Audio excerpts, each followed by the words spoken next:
Hi, I'm Richard Morais, Senior Minister at Unity of Phoenix Spiritual Center, and I want to thank you for visiting our website and for tuning in to today's message. If you feel inspired by today's talk, I really encourage you to make a donation by hitting that button below and making a contribution to this ministry. It'll allow us to continue these messages online and to do the great work we do here at Unity of Phoenix, which is to inspire people to live better lives. So thanks for tuning in, thanks for your support, and we hope to see you at a Sunday real soon. So hello to all of you on the World Wide Web. We have people all over the world watching. Pretty cool. Amazing stuff, this World Wide Web. So it seems that there's a group of people in Mensa. I don't know if you know what Mensa is, but you have to have an IQ of 140 to be invited to be in Mensa. I'm sure all of you are invited. And they were having a conference in San Francisco, and 4 of the Mensa participants went across the street to a cafe to have lunch. So they sat down and they realized that the salt was in the pepper shaker and the pepper was in the salt shaker. And being from Mensa, they knew they could figure out to work this out. So they started talking about it. They said, okay, we could do this and this would work. We could do that and that could work. And they could only use what they had right there on the table. So finally they figured it out. And they could use a napkin, they could use a straw, and they could use a saucer. And they were so proud of themselves for figuring out how to do this that they called the waitress over and they said, Miss, come here.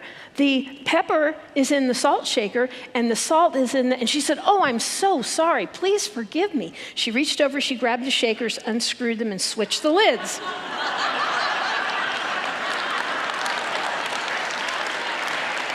Yeah. There was dead silence at the Mensa table. But you already figured out how to do it. I know you did. Don't confuse IQ and education with common sense, right? Well, this morning, in our Art of Not Giving a Hoot series, I'm going to talk about you're wrong about everything. And this is pretty cool because in Unity, we don't usually talk about negative stuff. We only want to talk about the positive stuff because we're Pollyannas, right? But you're wrong about everything, and so am I. Live with that one for a minute, right? Are there any beliefs that you've been carrying around that just aren't so, that maybe you don't have enough information to know all of it? 600 years ago, they believed that the earth was flat. And if you went over the edge, well, I don't know what happened to you. They didn't either. 600 years ago, they believed that the earth was the center of the universe and everything revolved around the earth. Of course, now we have satellites and spaceships and we know that's not true. And Galileo was silenced by the church because of this idea that the earth was the center of everything. Now we know that the earth goes around the sun. So those were erroneous ideas because they only had a certain amount of information at that time. I can remember a time at one point when people believed that tomatoes were poison. Has anybody ever heard that? My mom told me about that when I was a kid. So we make assumptions about things all the time with the information we have at hand, and the information is about this much because we can't possibly know everything. Just like the Mensa people, we forget the forest for the trees, right? We get involved in the little picture instead of the big picture, and we don't even see what's right in front of our face. A couple of months ago, a friend told me that they had seen a sign on a house down the street from me, and it said bed and breakfast, which I thought was pretty curious because, bed and breakfast, they just don't pop up everywhere. So I thought, okay, I'll go check it out. So the next day I drove past, and there was, in fact, a sign in front of the house. And it was right before Halloween. There were ghosts hanging from the trees, and there were cobwebs, and there were skeletons coming out of the ground with tombstones, and there was this giant spider on the wall.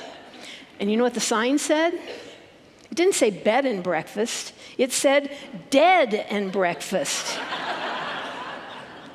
It was part of the decorations for Halloween. But my friend read it as bed and breakfast because that would have been the normal thing for it to say, right? I've started working crossword puzzles. My dad used to work crossword puzzles in ink. And I figured if he could do it, I could do it. So I'm getting pretty good at them. But I find that if I read the clue too fast, I jumble up the word. And if you don't have the right clue, you can't get the answer, right? You know? We're wrong about everything. What can I say? I remember when I was a little girl and I was in kindergarten. I went into school, and the teacher was teaching us our right hand from our left. Very important for 5-year-olds, right? And she did this. She said, "This is your right hand, and this is your left hand." You get it, right? Well, I already knew which hand my right hand was and which hand my left hand was, and I was very confused. But I was too afraid to ask about it. So because I'm wrong about everything, I figured it out in my own mind. I went through all the possible scenarios of why her hands were different than mine. And here's what I came up with. I decided that once you became an adult, your hands switched. So I went home and I said, "Mom, how old are you when your hands switch?" And she goes, "What are you talking about?" And I said, "Well, the teacher is teaching us our right hand from our left hand, and it's different." And she immediately knew what happened. She called the teacher, and the next day, when the teacher was teaching us our right hand from our left hand, she did this. "This is your right hand, and this is your left hand." Then I got it right? So, can you see that sometimes we have this perception of such a small window of things that it makes us wrong about everything because we just can't see the whole picture? There's this part of your brain called the reticular activation system. It's deep inside your brain, and I call it the noticing factor because its job is to evaluate everything that's coming into your senses. It's what colors you see, what movement you see, what sounds you hear, whether they're loud or soft or musical. It registers the temperature that you're feeling on your skin. Everything that happens to you is screened by the reticular activation center. It's the gatekeeper, and it's supposed to keep us safe. It takes in all the information that's happening in a moment and then makes a decision about what to do with it, and it's really, really, really fast. It's faster than we can consciously think. It's like that Sesame song. Some of these things are not like the other. Some of these things are kind of the same. It notices the things that are the same that you've experienced before, and you can tell whether it's a good thing or a bad thing. And it also notices the things that are different than what you've seen before. And it makes judgments about it and sends information to the brainstem, which is back here in the back of the head, which is part of the reptilian brain, and the reptilian brain moves you to action. The reticular activating system moves you so quickly that you can't possibly think about how fast it is. If you see a candle burning, you know not to put your finger in the flame, right? Because you have experienced before that a flame is hot, and if you put your finger in there, you're going to get burned, right? So the reticulating acting system would say, "Oh, it's a candle. We know not to touch it. Everything's fine as long as you don't touch it." But what if you see a blue banana? Anybody ever seen a blue banana before? I've never seen a blue banana. The reticulating activation system goes, "Uh-oh, blue banana. Watch out. I've never seen one before. It could be poison. Watch out."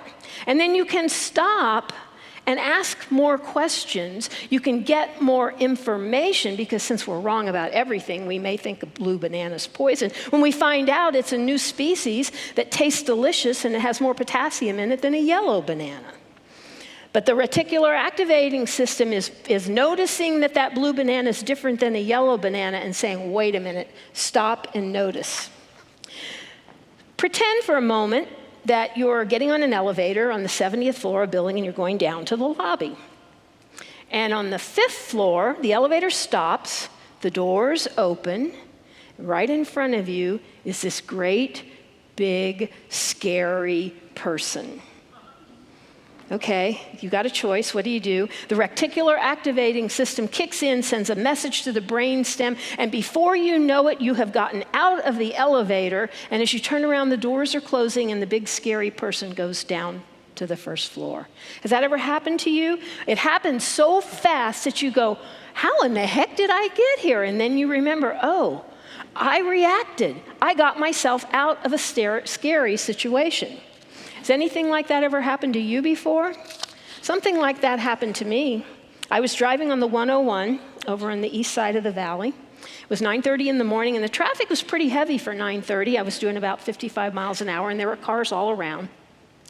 And all of a sudden, for absolutely no reason that I could understand in the moment, I slammed on the brakes of my car so hard that I literally came up out of the seat to the point where my seatbelt locked and kept me from going through the windshield. And as I got to the top, I could see that there was a motorcycle laying in the road in front of my car. The wheel was 2 inches from my wheel. I couldn't breathe. Every hair on my body was standing up. I did not see that motorcycle. I didn't see it come sliding across the pavement. I don't know how I stopped. Now, some people would say it's because I have angels on my shoulder. Maybe. But the reticulating activating system somehow, maybe it was in my rearview mirror, I don't know, somehow triggered me to slam on the brakes and kept me safe. I cannot imagine the kind of accident I would have had if I had actually hit that motorcycle. There would have been more than one person involved. And I turned around, my purse is on the floor, I can't find my phone, I want to call 911, and I turn around, and over in the HOV lane is the person that was on the motorcycle. He had gotten shoved into the wall, and he's laying there. And then all of a sudden, he just leaped up in the air. He just leaped up. And I could see that he couldn't step on this leg. He'd gotten into the wall, but thank God he was alive. But it happened so fast, I couldn't think about it. You know, when we were small children, our parents taught us lots of different things, how to say please and how to say thank you, how to stand in line, you know, how to be polite to people, all of that sort of thing. And we were taught that before we could make an evaluation on whether it was true. And since we're all wrong about everything, some of our parents may have taught us some things that were either not true, because they didn't know any better, or that there were their own personal bias, that there was prejudice, or saying things like, well, those people are other, they're not us. And when we find out that we've learned that, we have the opportunity to learn something new. We have the opportunity to reevaluate that wrong thinking and think into right thinking, to make different choices about what we learned when we were children. My mother always told me, especially when I was a teenager, like a rebellious teenager, not badly rebellious, but rebellious, Lori, you always have to be a lady. If you're not a lady, what will the neighbors think? Which was really weird because my mother didn't even like the neighbors, so I don't know why she cared, right? But I had to decide for myself as I was growing up how I was going to act. Now, I grew up in a time when we were deliberately not acting the way that our parents had acted. You know, it was hippies and all of that kind of stuff. But I learned that if I didn't behave appropriately, that there were consequences. So I better make sure I like the consequences before I acted out.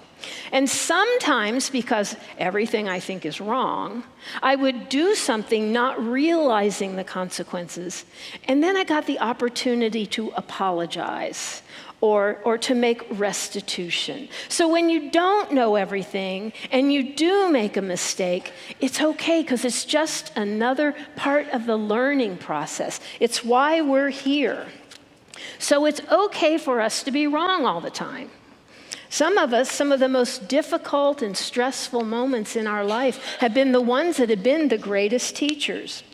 Remember the first time you fell in love and you thought it would last forever, and you knew that this person was absolutely the right one, and that you would just spend the rest of your life with this person, and then you broke up, and you were devastated, and you thought no one would ever love you and you'd never love again.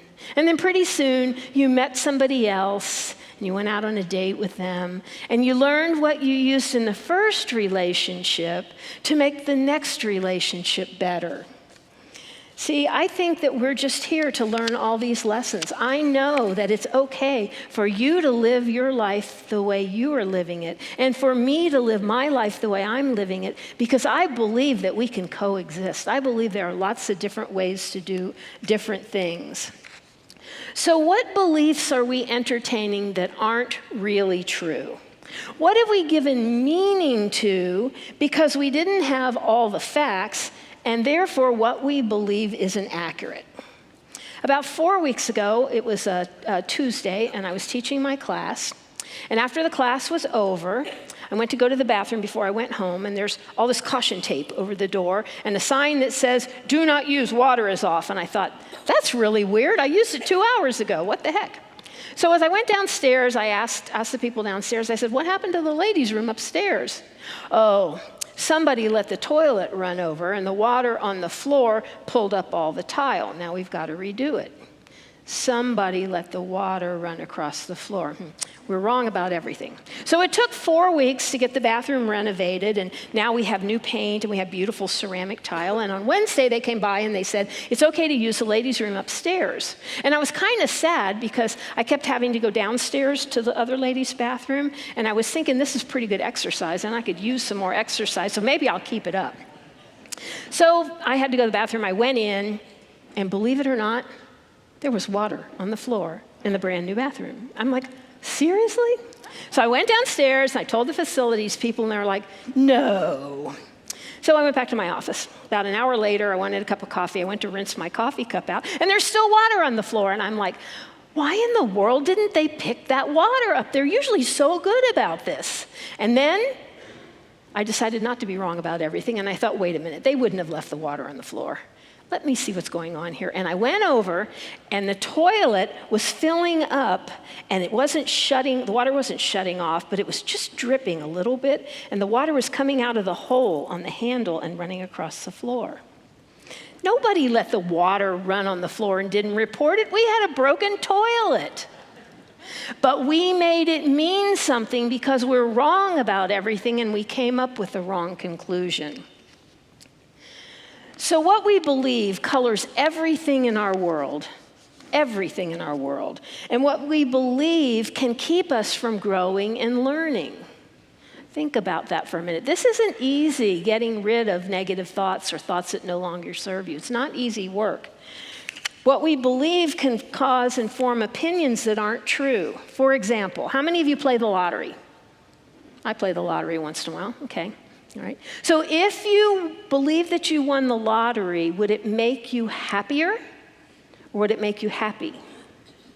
It would make me happier because I'm already happy. And I can think of a lot of really wonderful things to do with that.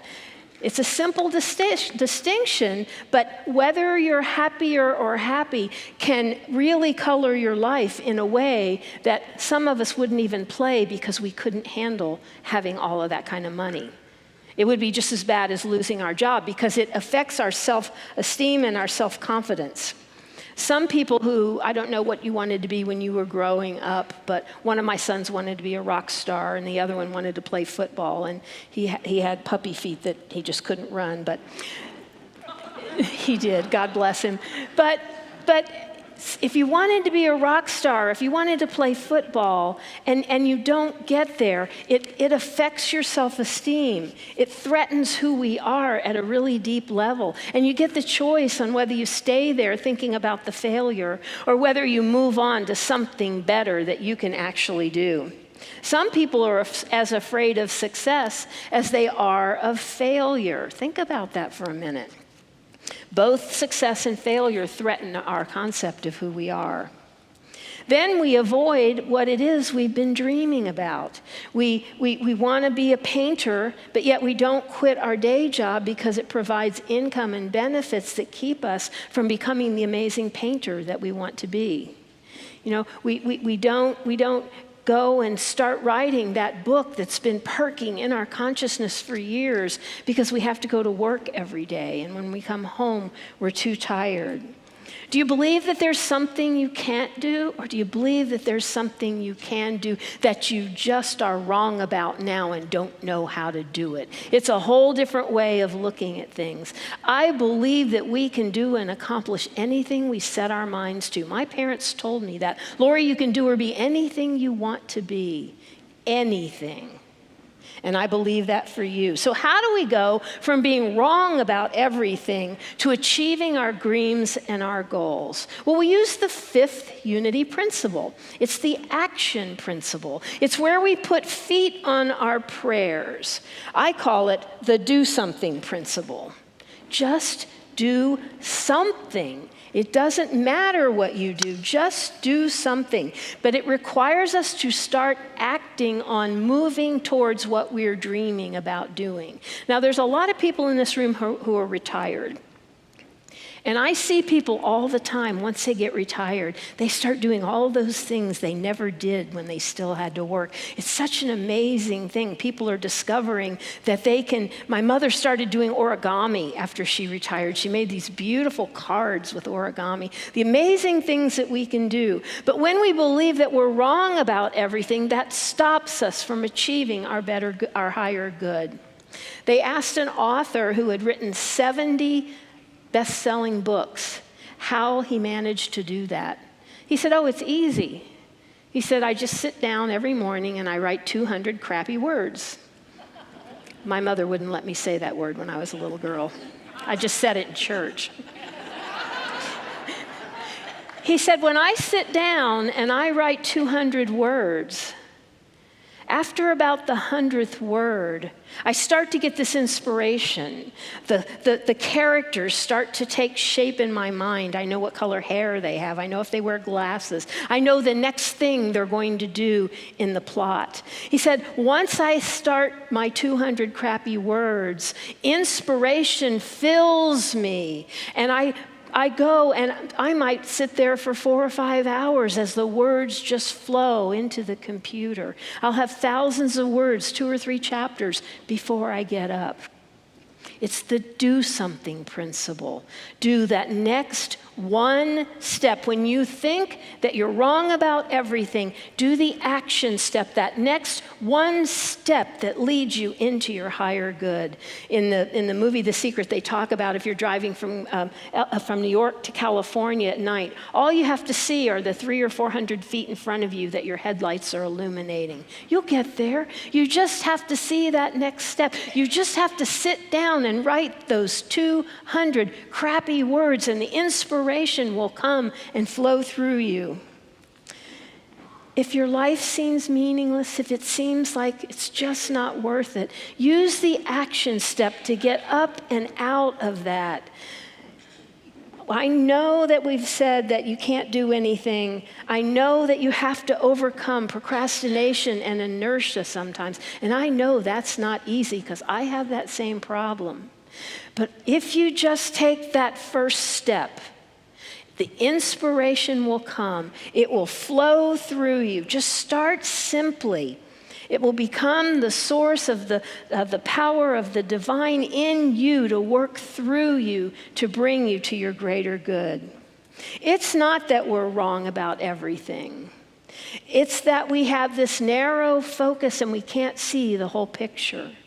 But using the action step, getting yourself started, you start to expand and you start to see the bigger picture. And it takes us out of being wrong about something into the energy of the divine spirit that gives you everything you need to create a life of peace and joy and love and prosperity. Namaste.